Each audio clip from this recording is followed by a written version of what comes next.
Segunda Reis 24 e 25. O reinado de Jeoaquim. Nos dias de Jeoaquim, subiu Nabucodonosor, rei da Babilônia, contra ele, e ele por 3 anos, ficou seu servo, então se rebelou contra ele. Enviou o Senhor contra Jeoaquim bandos de caldeus, e bandos de sírios, e de moabitas, e dos filhos de Amon, enviou-os contra Judá para o destruir, segundo a palavra que o Senhor falara pelos profetas, seus servos. Com efeito, isto sucedeu a Judá por mandado do Senhor, que o removeu da sua presença, por causa de todos os pecados cometidos por Manassés, como também por causa do sangue inocente que ele derramou, com o qual encheu a cidade de Jerusalém. Por isso, o Senhor não o quis perdoar. Quanto aos mais atos de Jeoaquim e a tudo quanto fez, porventura, não estão escritos no livro da história dos reis de Judá? Descansou Jeoaquim com seus pais, e Joaquim, seu filho, reinou em seu lugar. O rei do Egito nunca mais saiu da sua terra, porque o rei da Babilônia tomou tudo quanto era dele, desde o ribeiro do Egito até ao rio Eufrates. Tinha Joaquim 18 anos de idade quando começou a reinar e reinou 3 meses em Jerusalém. Sua mãe se chamava Neusta e era filha de Elnatã, de Jerusalém. Fez ele o que era mal perante o Senhor, conforme tudo quanto fizera seu pai. Nabucodonosor leva cativa a nobreza de Jerusalém.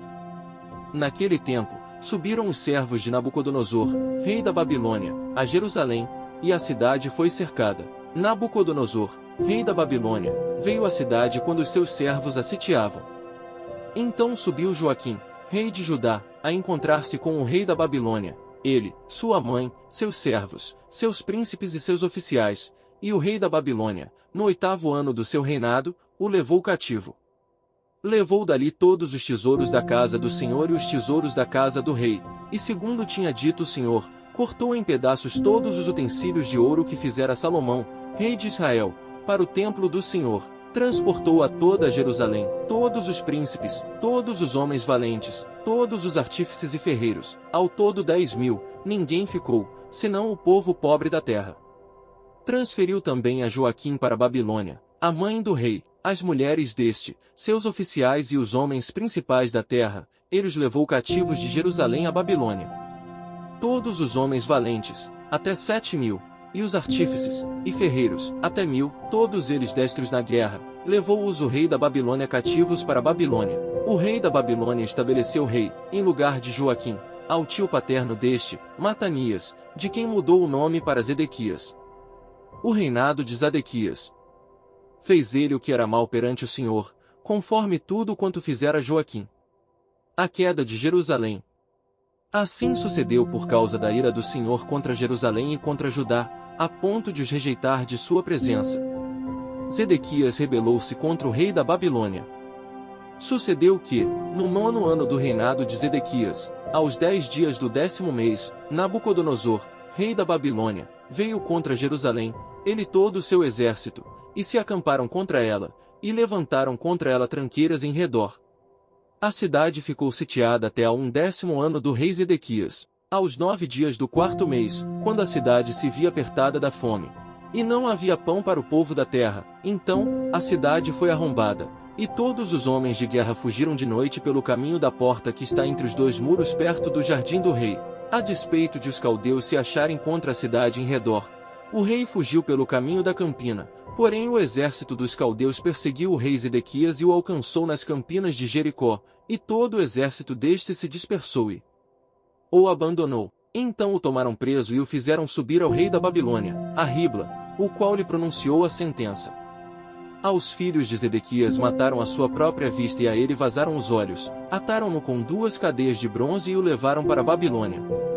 O cativeiro de Judá. No 7º dia do 5º mês, do ano 19º de Nabucodonosor, rei da Babilônia, Nebuzaradã, chefe da guarda e servidor do rei da Babilônia, veio a Jerusalém. E queimou a casa do Senhor e a casa do rei, como também todas as casas de Jerusalém, também entregou às chamas todos os edifícios importantes. Todo o exército dos caldeus que estava com o chefe da guarda derribou os muros em redor de Jerusalém. O mais do povo que havia ficado na cidade, e os desertores que se entregaram ao rei da Babilônia, e o mais da multidão, Nebuzaradã, o chefe da guarda, levou cativos. Porém dos mais pobres da terra deixou o chefe da guarda ficar alguns para vinheiros e para lavradores. Cortaram em pedaços os caldeus as colunas de bronze que estavam na casa do Senhor, como também os suportes e o mar de bronze que estavam na casa do Senhor, e levaram o bronze para a Babilônia. Levaram também as panelas, as pás, as espevitadeiras, os recipientes de incenso e todos os utensílios de bronze, com que se ministrava. Tomou também o chefe da guarda os braseiros, as bacias e tudo quanto fosse de ouro ou de prata. Quanto às duas colunas, ao mar e aos suportes que Salomão fizera para a casa do Senhor, o peso do bronze de todos estes utensílios era incalculável. A altura de uma coluna era de 18 côvados, e sobre ela havia um capitel de bronze de 3 côvados de altura. A obra de rede e as romãs sobre o capitel ao redor, tudo era de bronze. Semelhante a esta era outra coluna com a rede. Levou também o chefe da guarda Seraías, sumo sacerdote, e a Sofonias, segundo sacerdote, e os 3 guardas da porta da cidade. Tomou a um oficial, que era comandante das tropas de guerra, e 5 homens dos que eram conselheiros do rei e se achavam na cidade, como também ao escrivão-mor do exército, que alistava o povo da terra, e 60 homens do povo do lugar, que se achavam na cidade. Tomando-os Nebuzaradã, o chefe da guarda, levou-os ao rei da Babilônia, a Ribla. O rei da Babilônia os feriu e os matou em Ribla, na terra de Amate. Assim, Judá foi levado cativo para fora da sua terra.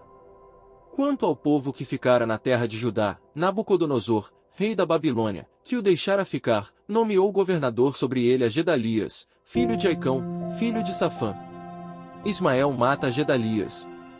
Gedalias jurou a eles e aos seus homens e lhes disse: Nada temais da parte dos caldeus, ficai na terra, servi ao rei da Babilônia, e bem vos irá. Sucedeu, porém, que no 7º mês, veio Ismael, filho de Netanias, filho de Elisama, de família real, e 10 homens com ele, e feriram Gedalias, e ele morreu, como também aos judeus e aos caldeus que estavam com ele em Mispa. Então, se levantou todo o povo, tanto os pequenos como os grandes, como também os capitães das tropas, e foram para o Egito, porque temiam aos caldeus. Libertado e honrado rei Joaquim, no 37º ano do cativeiro de Joaquim, rei de Judá, no dia 27 do 12º mês, Evil-Merodach, rei da Babilônia, no ano em que começou a reinar, libertou do cárcere a Joaquim, rei de Judá. Falou com ele benignamente e lhe deu lugar de mais honra do que a dos reis que estavam com ele na Babilônia. Mudou-lhe as vestes do cárcere, e Joaquim passou a comer pão na sua presença todos os dias da sua vida. E da parte do rei lhe foi dada subsistência vitalícia, uma pensão diária, durante os dias da sua vida. Atos 22 versículo 22 a 23 versículo 11. Paulo livra-se de ser açoitado.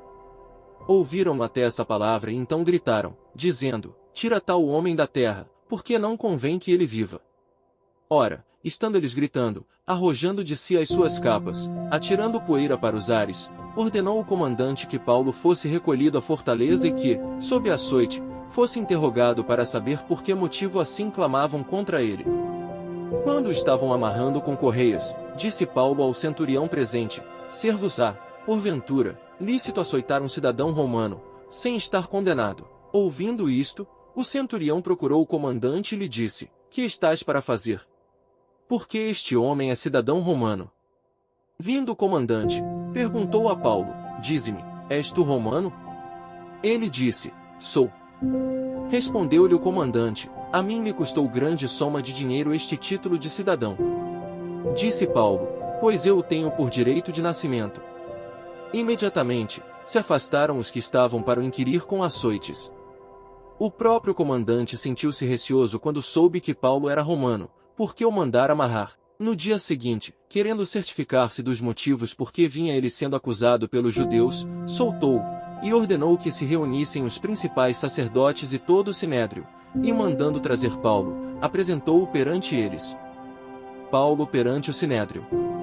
Fitando Paulo os olhos no sinédrio, disse: Varões irmãos, tenho andado diante de Deus com toda a boa consciência até ao dia de hoje. Mas o sumo sacerdote Ananias mandou aos que estavam perto dele que lhe batessem na boca. Então lhe disse Paulo: Deus há de ferir-te, parede branqueada, tu estás aí sentado para julgar-me segundo a lei e contra a lei, mandas agredir-me? Os que estavam a seu lado disseram: Estás injuriando o sumo sacerdote de Deus. Respondeu Paulo: Não sabia, irmãos, que ele é sumo sacerdote, porque está escrito: Não falarás mal de uma autoridade do teu povo. Sabendo Paulo que uma parte do sinédrio se compunha de saduceus e outra de fariseus, exclamou: Varões irmãos, eu sou fariseu, filho de fariseus. No tocante à esperança e à ressurreição dos mortos sou julgado. Ditas estas palavras, levantou-se grande dissensão entre fariseus e saduceus, e a multidão se dividiu. Pois os saduceus declaram não haver ressurreição, nem anjo, nem espírito, ao passo que os fariseus admitem todas essas coisas. Houve, pois, grande vozearia, e levantando-se alguns escribas da parte dos fariseus, contendiam dizendo: Não achamos neste homem mal algum, e será que algum espírito ou anjo lhe tenha falado? Tomando vulto a celeuma, temendo o comandante que fosse Paulo espedaçado por eles, mandou descer a guarda para que o retirassem dali e o levassem para a fortaleza. O Senhor aparece a Paulo. Na noite seguinte, o Senhor pondo-se ao lado dele, disse: Coragem! Pois do modo porque deste testemunho a meu respeito em Jerusalém, assim importa que também o faças em Roma. Salmos 2. O reinado do ungido de Deus. Por que se enfurecem os gentios e os povos imaginam coisas vãs? Os reis da terra se levantam, e os príncipes conspiram contra o Senhor e contra o seu ungido, dizendo: Rompamos os seus laços e sacudamos de nós as suas algemas. Ri-se aquele que habita nos céus, o Senhor zomba deles. Na sua ira, a seu tempo, lhes há de falar e no seu furor os confundirá. Eu, porém, constituí o meu rei sobre o meu santo monte Sião. Proclamarei o decreto do Senhor. Ele me disse: Tu és meu filho, eu, hoje te gerei. Pede-me, e eu te darei as nações por herança e as extremidades da terra por tua possessão. Com vara de ferro as regerás e as despedaçarás como um vaso de oleiro. Agora, pois, ó reis, sede prudentes, deixai-vos advertir, juízes da terra. Servi ao Senhor com temor e alegrai-vos nele com tremor. Beijai o filho para que se não irrite, e não pereçais no caminho, porque dentro em pouco se lhe inflamará a ira. Bem-aventurados todos os que nele se refugiam. Provérbios 18 versículo 13. Responder antes de ouvir é estultícia e vergonha.